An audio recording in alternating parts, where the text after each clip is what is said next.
Mm, ya, ¿no?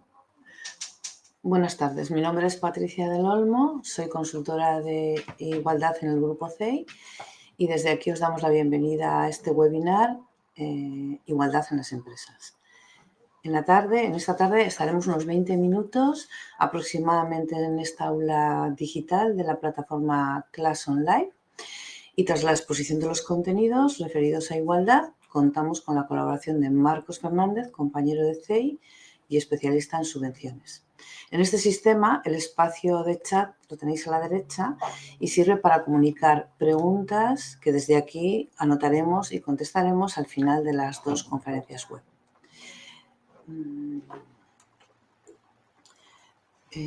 Agradecemos la participación y apoyo al Grupo CEI y esperamos que disfrutéis de esta actividad. Sin más dilación, empezamos. Como veis aquí, vamos a hablar de planes de igualdad en las empresas, la obligatoriedad de los planes y su registro y, por supuesto, las ayudas vigentes.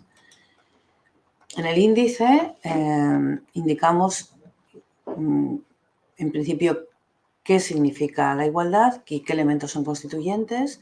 El segundo punto estaría referido a la igualdad de las empresas, legislación y marco normativo. Y luego, desde ahí, vamos a analizar cómo se realizaría un diagnóstico de igualdad, qué significado tiene, qué obligatoriedad hay en cuanto a estos planes, qué elementos y etapas constituyen un plan de igualdad, qué compromiso y obligación de elaborarlos, la puesta en marcha, seguimiento y evaluación de los planes de empresa. Y al final hablaremos de las ayudas económicas y programas de subvenciones existentes en las empresas. En principio vamos a comentar lo que significa los elementos constituyentes del concepto de igualdad, porque en muchas ocasiones cuando se habla de igualdad se confunde principalmente porque son contextos diferentes. Es decir, no es lo mismo hablar de igualdad en matemáticas que hablar de igualdad en otros contextos diferentes. Por lo tanto, hay acepciones, sinónimos, similitudes, según se utilice en diferentes ámbitos. En principio tenemos ahí la diferencia entre, como concepto general, la diferencia entre sexo y género. Sexo estaría referido al ámbito biológico con el que nacemos y género y sexo son dos conceptos diferentes. La orientación sexual es diferente al género y es diferente también la identidad de género. La orientación sexual se refiere a quién te puede atraer y identidad de género estaría referido a cómo nos sentimos por dentro. Otro de los conceptos importantes dentro del ámbito de la igualdad es una acción positiva. ¿Qué se entiende por acción positiva? Pues una acción positiva consiste en un conjunto de medidas que tienen por finalidad eliminar obstáculos que se ponen a la igualdad real o de hecho entre hombres y mujeres. Es decir, a veces hay que realizar acciones positivas para igualar en el ámbito laboral cantidad de personas que hay de un sexo y de otro. Por eso se habla de discriminación positiva en algunos casos. Por otro lado estaría el concepto de discriminación directa y discriminación indirecta. ¿Qué consideramos una discriminación directa? Se considera discriminación directa por razón de sexo a una situación en la que se encuentra una persona que haya podido ser tratada en relación a su sexo de manera menos favorable que otra en situación comparable. Ejemplos de discriminación directa serían los siguientes. Por ejemplo, un despido por embarazo o las diferencias salariales injustificadas en un puesto de igual valor si quien desempeña el puesto es una mujer o un hombre. Por ello, es importantísimo generar propuestas de una selección en las empresas basada en factores que lo que hace es neutralizar si puede una persona trabajar en un puesto de trabajo o en otro. Otro de los ejemplos típicos de discriminación directa sería diferencia en las oportunidades de ascenso o promoción de las personas trabajadoras. Si pueden promocionarse los hombres y no pueden promocionarse las mujeres. Y los motivos pueden ser todos los habidos y por haber. No reconocer de manera igual a los méritos. O sea, a una persona se le pueden reconocer los méritos porque es chico y en muchas ocasiones a la chica no se le reconoce. Otra discriminación directa sería el acoso sexual y el acoso por razón de sexo, que luego lo explicaré.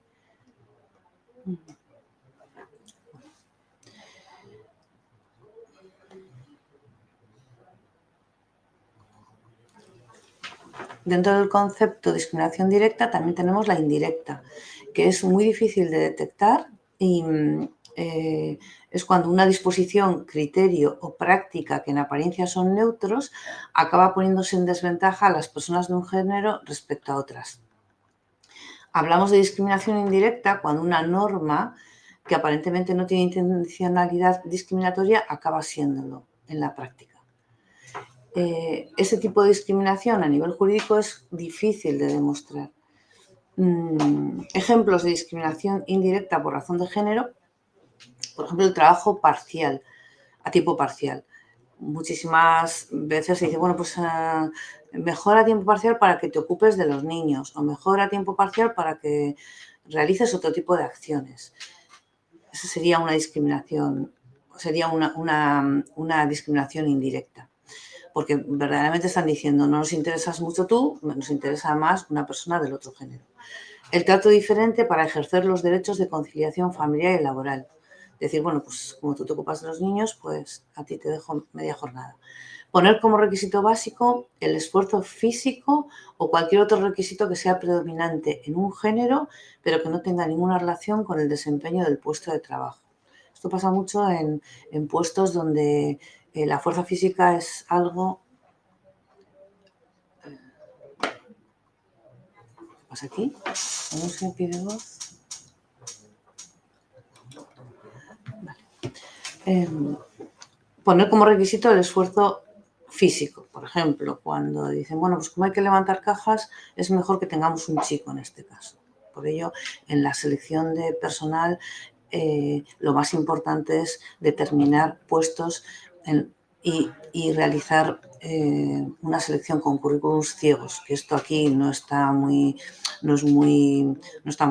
organizado, pero en Europa y en Estados Unidos se considera que el currículum ciego no discrimina por sexo. Bueno, luego, dar prioridad en los ascensos por tener mayor flexibilidad horaria.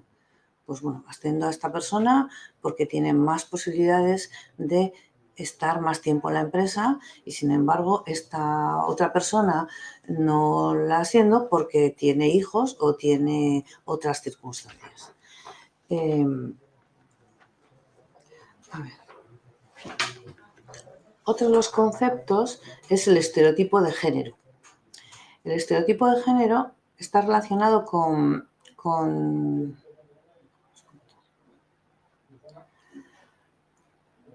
lo que consideramos que esas personas, en base a su género, tienen que realizar. Por ejemplo, las mujeres, decir frases estándar como las mujeres realizan estas acciones y los hombres no. Las mujeres se comportan de esta manera y los hombres no. Asociado a ello estarían los roles de género. Los roles de género establecen socialmente una serie de tareas y responsabilidades asignadas a los sexos. Algunos pueden ser, por ejemplo, un rol productivo, son aquellas actividades que desarrollan mujeres y hombres en el ámbito público con el fin de producir bienes y servicios y que generan ingresos y reconocimiento. Un rol reproductivo estaría basado en la reproducción, son actividades de reproducción social que garantizan el bienestar y supervivencia de la familia. Otro tipo de rol sería el rol de política comunitaria. Son actividades que aseguran la provisión y mantenimiento de recursos escasos para el consumo colectivo. Principalmente se considera que las mujeres en la sociedad en la que vivimos tienen roles de género diferentes. Por ejemplo, la mujer tiene un rol reproductivo y el hombre tiene un rol productivo. La mujer se mueve en el espacio doméstico y el hombre en el espacio público. muchas mujeres no tienen un trabajo remunerado y los hombres tienen ese trabajo remunerado. Luego, las mujeres, se ve mucho en el ámbito sociosanitario, se ocupan del servicio y cuidado de las personas. Sin embargo, los hombres se ocupan del poder y la responsabilidad. Las mujeres se ocupan en ámbitos de mediación y subordinación y los hombres estarían más asociados a la autoridad. Serían los roles estándar. Eso no quiere decir que en todos los sitios y en todos los ámbitos esto esté pasando. Gracias a Dios los tiempos han cambiado y ha mejorado, hay una mejora sustancial en el ámbito y hay un cambio de paradigma importante. Ahora vamos a hablar de la segregación horizontal y vertical. ¿Qué se considera la segregación horizontal? La segregación horizontal quiere decir que las mujeres se concentran en ciertos sectores de actividad y en ciertas ocupaciones. Y la segregación vertical supondría un reparto desigual desde arriba hasta abajo. Es decir, los hombres ostentan el poder y las mujeres ostentan trabajos como mucho menos representativos. La segregación vertical estaría asociada a cuando los hombres tienden a ocupar categorías diferentes dentro de un mismo trabajo, y la segregación horizontal implicaría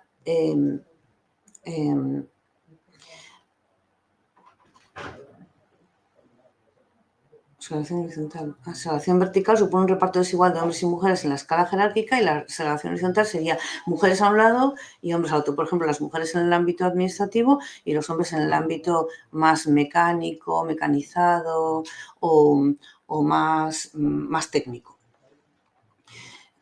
Cuando hablamos de lenguaje inclusivo, estamos hablando de la utilización de un lenguaje y un cambio importante a la hora de hablar y a la hora de escribir. Cuando hablamos de imágenes y publicidad sexista, muchos publicistas utilizan el lenguaje, imágenes sexistas que determinan que las mujeres son parte de lo que va a tener el servicio del producto. La corresponsabilidad, cuando hablamos de corresponsabilidad estamos diciendo compartir, en algunos casos compartir en todos los ámbitos, y cuando hablamos de corresponsabilidad y conciliación en la vida laboral y familiar, es que ambas personas, hombres y mujeres, coparticipen en la vida laboral y familiar, que muchas veces las mujeres tienen que estar en el ámbito doméstico y los hombres no. Cuando hablamos de otro concepto importante, que son los datos desglosados por sexo, estamos refiriéndonos a que hay que separar y visualizar en los planes de igualdad esos datos que están, separarlos para ver dónde hay una brecha salarial. Y cuando hablamos de brecha salarial, estamos hablando de una fórmula referida a... la fórmula en sí dice hombres menos mujeres partido por hombres, y así determinamos cuál es el porcentaje en el que hay una brecha considerable. Se considera brecha salarial desde cuando ya es mayor del 25%, se considera que las mujeres están en menor nivel que los hombres, y al revés, lo mismo. Cuando hay un menos 25%, o sea, mayor más del 25% en negativo, consideraríamos que los hombres están desfavorecidos. El acoso sexual y por razón de sexo son dos conceptos que ya había hablado antes.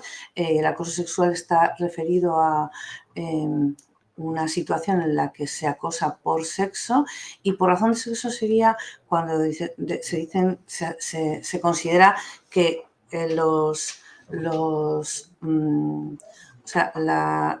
la mujer, como eres mujer, no puedes estar en estos puestos de trabajo. Estos son los conceptos habituales. Bien, cuando hablamos del concepto de igualdad y nos referimos a los elementos constituyentes, las instituciones tienen conceptos a ese nivel muy claro. Por ejemplo, la Constitución española, en el artículo 14, habla del derecho a la igualdad y la no discriminación por razón de sexo.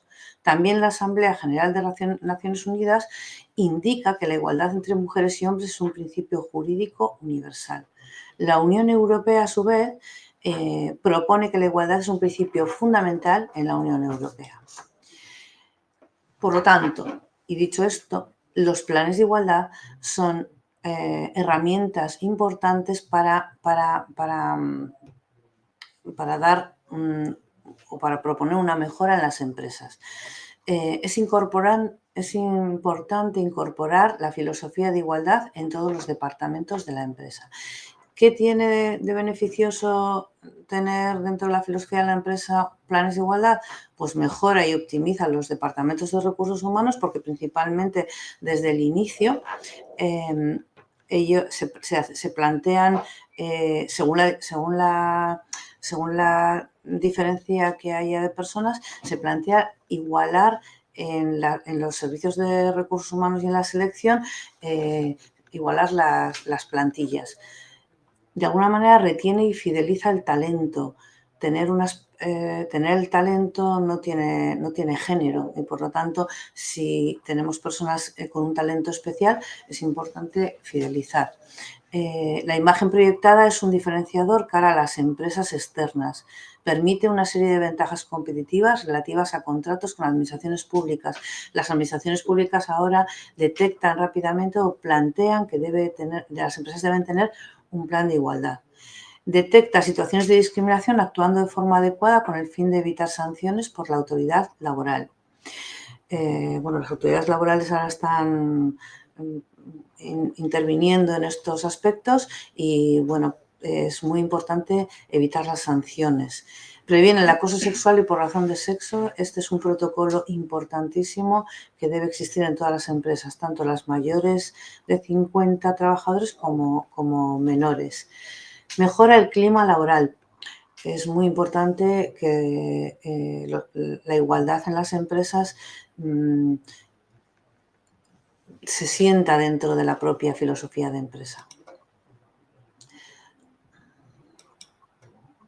Vale. Bueno, los planes de igualdad surgieron en su momento en base a esta discriminación que existía entre hombres y mujeres. Entonces, en base a esto, existe una legislación que ha ido avanzando a lo largo del tiempo. La primera ley que hablaba sobre la igualdad era la Ley Orgánica 3/2007 para la igualdad, en el año 2007. Más adelante, el Decreto 2/2015, que es el texto refundido de la Ley del Estatuto de los Trabajadores, planteaba unas bases importantes y que apoyaban a la Ley Orgánica 3/2007. Pero en un momento determinado se consideró como que había un stand-by al respecto y apareció el Decreto 6/2019 como medidas urgentes para la garantía de la igualdad. Después de ello, apareció en 2020 el Decreto 901 que regula los planes de igualdad y su registro. Con estos decretos y esta ley se planifican los planes de igualdad de las empresas. Y el decreto 902/2020 habla sobre la igualdad y la retributiva para hombres y mujeres. Este es el documento más interesante para poder realizar la auditoría retributiva.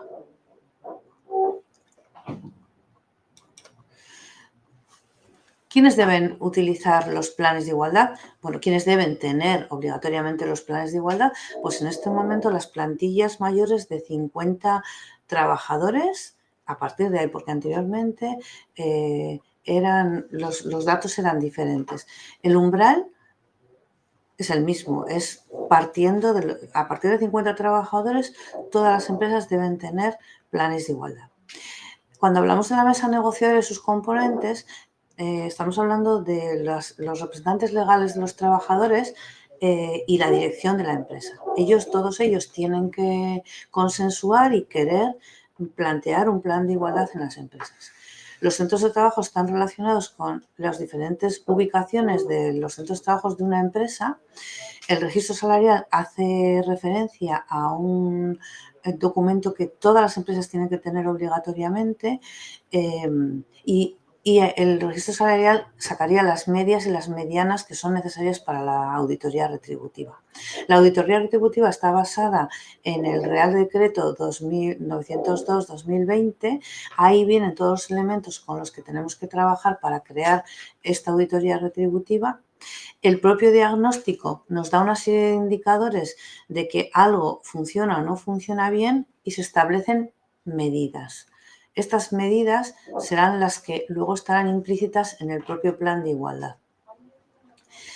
Por otro lado, va asociado al plan de igualdad el protocolo de prevención de acoso sexual y por razón de sexo. Este protocolo no solamente lo tienen que tener las empresas mayores de 50 trabajadores, sino también es importante que las empresas, porque lo plantea la ley 3/2007, que lo tengan también las empresas menores de 50 trabajadores. El tiempo que se establece para la vigencia de un plan de igualdad son 4 años, pero la propia empresa puede determinar que tiempos específicos para revisarlo. El registro debe realizarse y luego, en base a eso, se hará un seguimiento y una evaluación. Las evaluaciones se pueden plantear en el propio momento en el que se elabora el plan de igualdad y directamente lo que se dan tiempos para mejorar o para modificar este sistema. Esta es como la línea del tiempo, hablando un poco de los planes de igualdad y cómo se inician y cómo finalizan. Por ejemplo, aquí, teniendo en cuenta la legislación, se crea la mesa negociadora, se inician las acciones para elaborar el diagnóstico. Este es un tiempo largo porque hay que visualizar muchos aspectos. Se aprueba el plan de igualdad, se pone en marcha y se evalúa. ¿Cuáles serían las etapas principales de ese plan de igualdad y referidas a la legislación y el marco normativo? Pues las etapas serían 5. La primera sería la puesta en marcha del proceso con la aprobación de la mesa negociadora, la realización del diagnóstico, el diseño, aprobación y registro del plan, la implantación y la evaluación, que sería un poco la línea del tiempo anterior que hemos visto.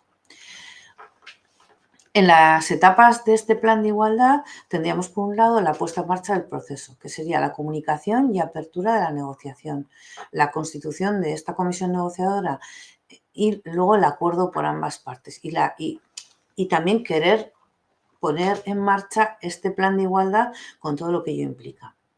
En el segundo punto se realizaría el diagnóstico, se planifica cómo realizarlo, se recopilan datos de todas las áreas y se realiza un análisis y posteriormente se realiza un informe y se comunica este informe. Es muy importante que haya colaboración por parte de los grupos de trabajo con los que vamos a realizar el plan.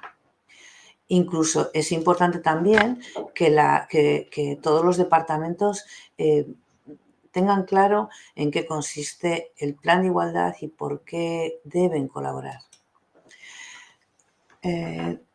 En las etapas del plan de igualdad, en la tercera etapa, bueno, se plantea, se diseña, se aprueba y se registra el plan de igualdad. Esto que parece así muy sencillo, tiene muchísimos entresijos y también tiene mucho tiempo de ejecución.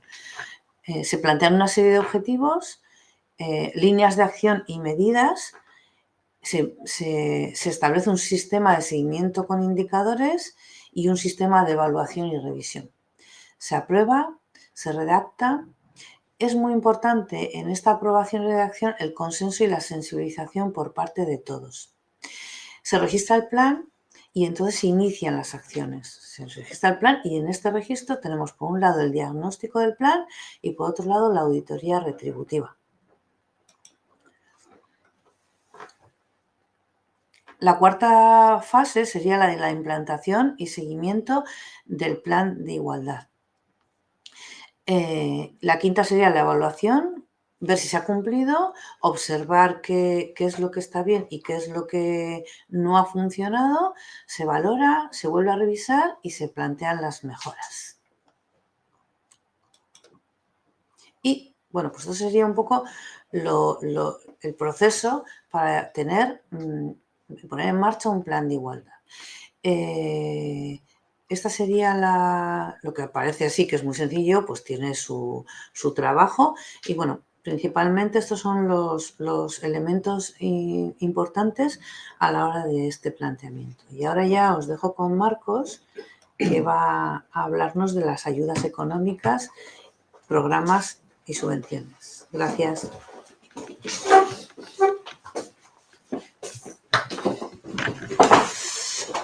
Buenas tardes, yo soy Marcos del Departamento de Subvenciones del Grupo CEI y bueno, os voy a comentar una ayuda que está abierta ahora mismo de la Diputación de Guipúzcoa, en la que se contemplan tanto la realización de planes de igualdad como la implantación de ciertas acciones relacionadas con la igualdad en las empresas. Bueno, os he puesto aquí los datos de la subvención, son subvenciones para integrar la igualdad entre mujeres y hombres y la conciliación corresponsable. El Departamento de Diputación que lanza esta convocatoria es el Departamento de Promoción Económica, Turismo y Medio Rural de la Diputación Foral de Guipúzcoa y el objeto de estas ayudas es promover las condiciones que faciliten la igualdad efectiva entre hombres y mujeres y eliminen los obstáculos para su consecución en las empresas. Está dirigida a empresas únicamente de Guipúzcoa y su dotación presupuestaria en esta convocatoria es de 224.000 euros, bueno, 224.630 euros. Las acciones subvencionables de esta convocatoria, ¿cuáles son? Pues por un lado tenemos la elaboración del plan completo, planes para la igualdad negociados entre la parte empresarial y la social, que básicamente es el proceso que os acaba de explicar mi compañera Patricia. Y luego ya tenemos acciones concretas que podemos también presentar en estas ayudas. Pues, por ejemplo, pueden ser herramientas para la igualdad retributiva, entre las que tenemos hacer una auditoría retributiva, hacer valoración de puestos u otro tipo de acciones que lo que consigan es que no haya esas brechas salariales. Primero, analizar por qué las hay y luego ya poner en marcha planes que nos quiten estos obstáculos a la hora de retribuir a hombres y mujeres. Luego también podrían entrar acciones que incorporen la perspectiva de la corresponsabilidad de los hombres en el cuidado, pues sobre todo temas de conciliación laboral y personal, sobre todo en tema de cuidado de niños y demás. Y también entrarían otras acciones que identifican desigualdades salariales y ponen en marcha cualquier tipo de plan para su abordaje.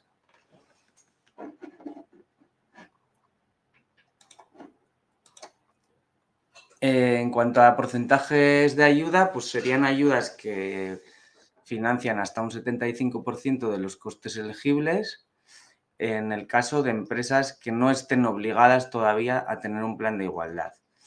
En el caso de las empresas que ya están obligadas a tenerlo, sería únicamente un 40% de los costes.